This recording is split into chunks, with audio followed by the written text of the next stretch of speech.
David Morgan. David is actually not a stranger to USC. He was here 3 years ago. I think we were just calculating, giving a presentation primarily to faculty. He is the Phyllis and Richard Duesenberg. Did I pronounce that correctly? Okay. Professor in Christianity and the Arts, as well as Professor of Humanities and Art History at Christ College in Valparaiso University in Indiana. But I also just discovered he is moving next year to Duke University. And that is because he has written many, many books for such a young man. And I'm just going to give you a few of these quickly. This is the short list. Icons of American Protestantism, Visual Piety, I'm not giving you the subtitles here, Protestants and Pictures, The Visual Culture of American Religion, The Sacred Gaze, The Lure of Images, and others that are in the works. A number of these have been published by the University of California Press. At least one was published by Oxford University Press, and I think the newest one may be Rutgers. Am I correct? Or Rutledge. So there is a lot of material that stands behind the man that you are going to hear from in a moment. He is also the co-founder and co-editor of a journal entitled Material Religion, the Journal of Objects, Art, and Belief. And he's also the president, I know nothing about this, but of a non-profit corporation entitled the Media, Religion, and Culture Project. David Morgan, the next 25 minutes or so is yours. Thank you.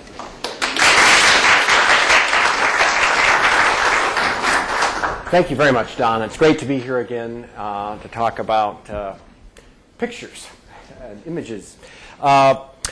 Images are fascinating to me because they're so stubborn, especially religious images. They get in your head if you're raised in a religious setting, and they don't go away. They get in your head if you're raised in a culture like ours where we are bombarded with television and film and internet, and all kinds of images take root in our minds. And in some sense, we live in a kind of visual consciousness, and unconscious, really.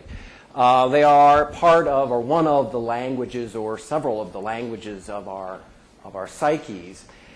And there's a kind of economy to images, a visual economy, the way they stick around, the way they engage in a kind of cultural exchange. And they link us to history, and they enable us to imagine the future, to talk to one another, to fight with one another, to hate and love one another. Powerful medium, or we should say media. There are so many different kinds of visual media. But as a scholar of images and of visual practices, the things people do to put images to work in their lives, I'm fascinated by what happens when you take images, certain kinds of images, put them beside one another. There's a certain destabilization that happens. It happens, I think, when you compare, say, images of Jesus. And suddenly, putting, say, a black Christ beside a sort of a Swede with a suntan here, suddenly you realize how much likeness is freighted. It's burdened with cultural duties.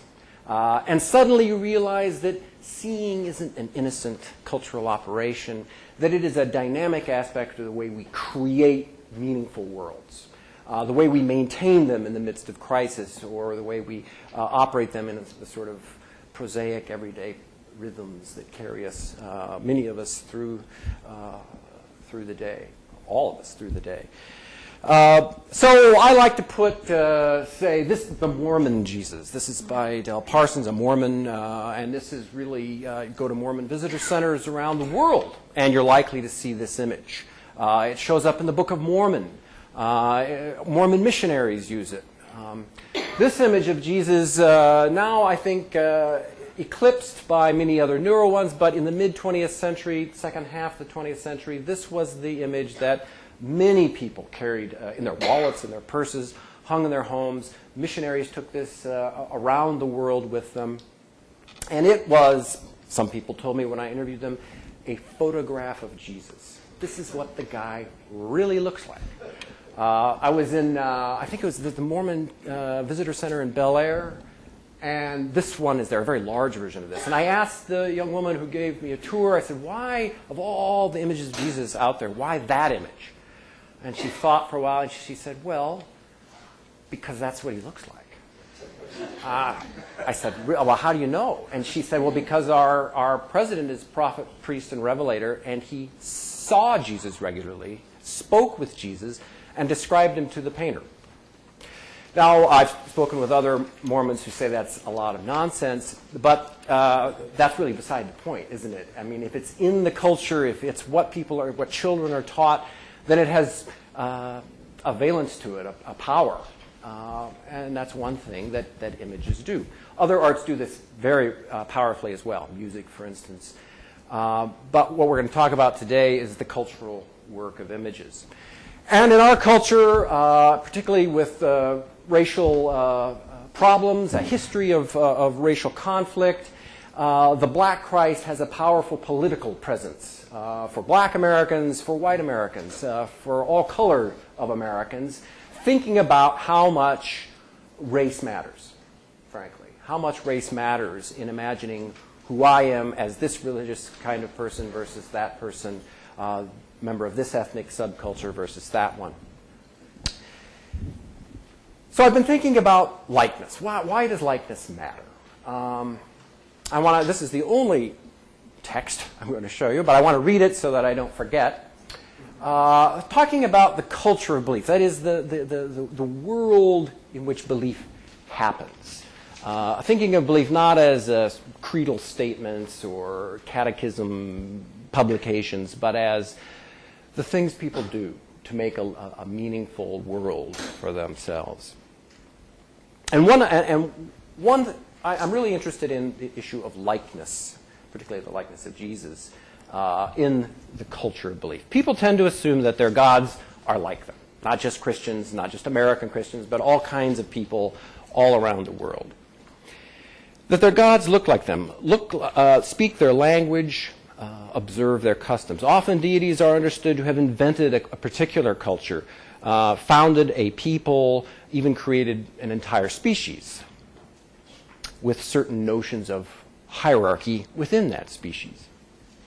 Likewise, founders of religions, thinking of human founders of religions, often stipulate how adherents are to dress, to eat, to worship, live, and behave. Families and religious communities transmit these expectations, both consciously and unconsciously, to young people and to converts. And to convert or be raised within a faith means very much, in everyday practical terms, to observe these practices about eating and dressing and singing and speaking and sleeping and all kinds of things. One result, one that interests me today, is that people learn, often very intuitively, to feel a common identity that is registered in shared characteristics. A kind of group body holds sway, made visible in the way members of the group look.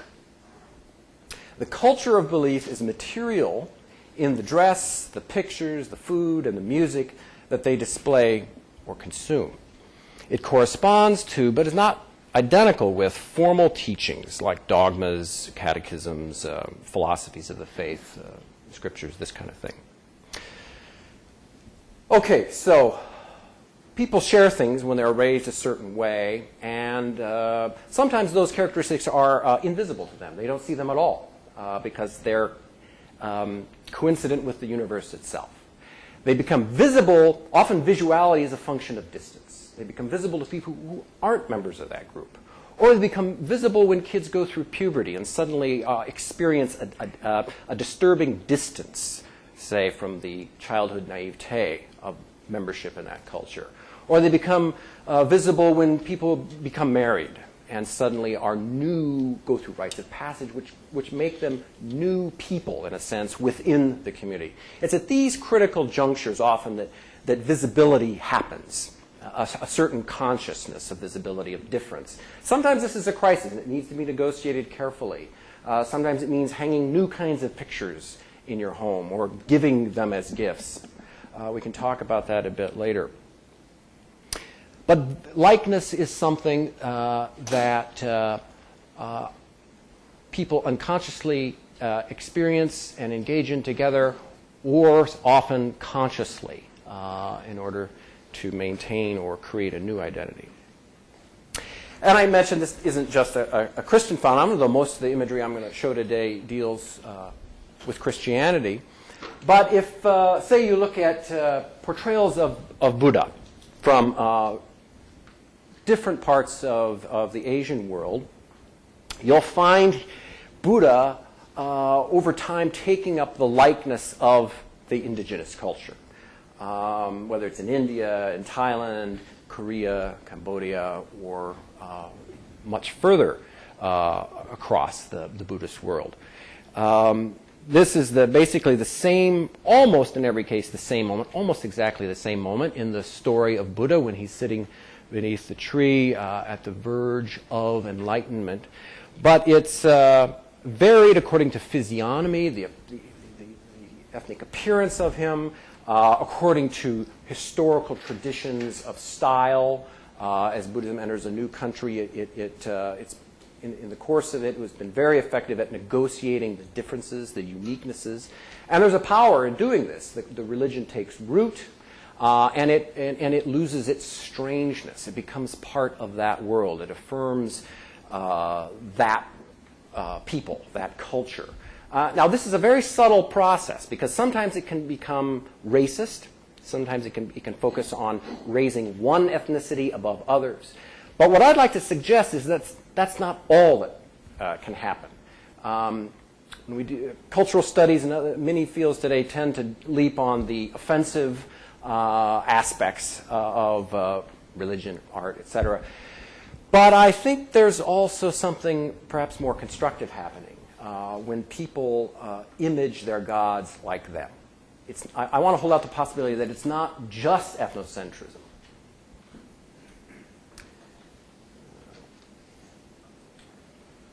To give you closer to home, for white Americans, there is an interesting practice of composite photography.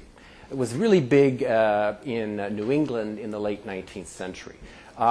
Groups of doctors who shared a certain caste membership would gather together and have photographs of themselves visually morphed so that they could show in the center image their collective look.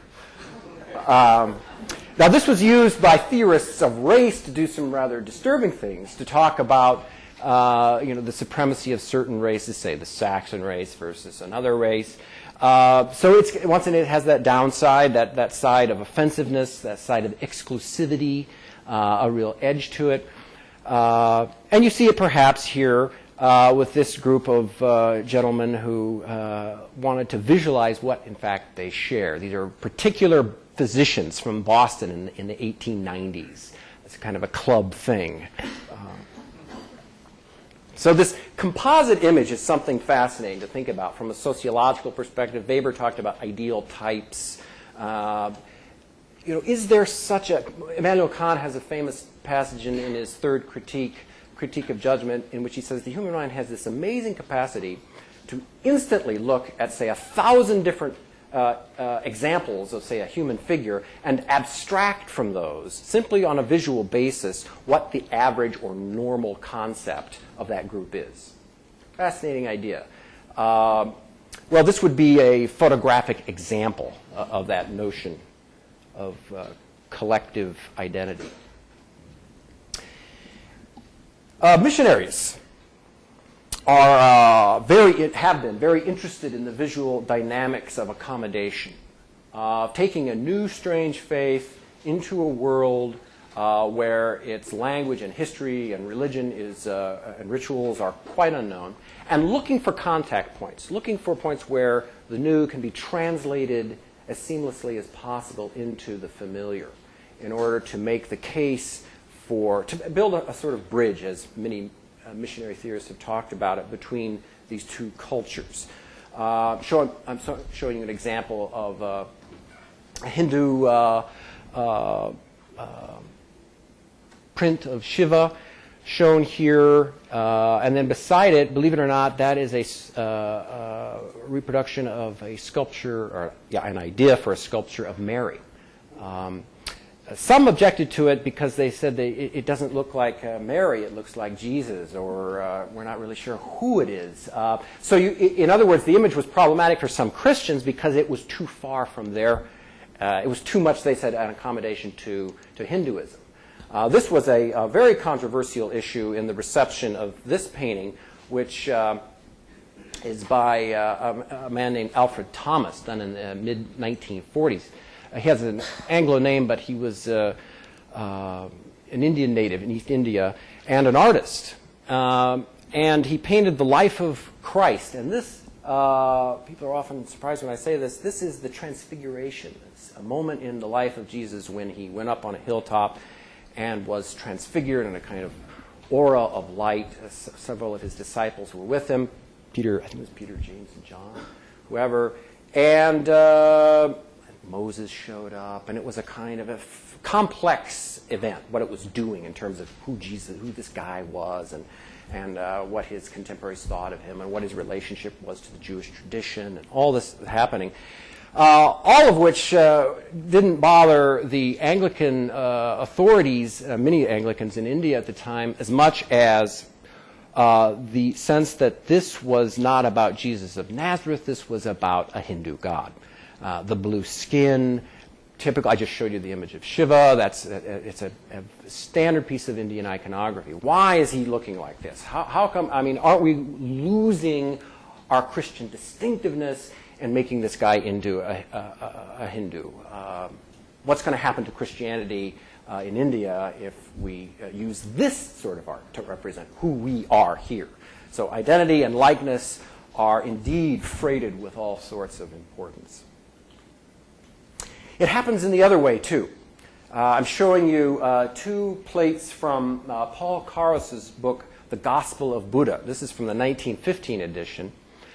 Karos was very, very interested in promoting Buddhism, in particular, other Asian religions, in the West. He was a missionary, really, for the cause. And he produced The Gospel of the Buddha, which is quite a fascinating book, in which he went through hundreds of sutras, sermons of the Buddha, and extracted those that reminded him of instances from the New Testament. Because he figured Christians in the West are not going to understand Buddhism, or not going to be inclined to want to, unless I show them that there are multiple compelling meeting points, that Jesus and Buddha have a lot to say to each other. In fact, they echo one another.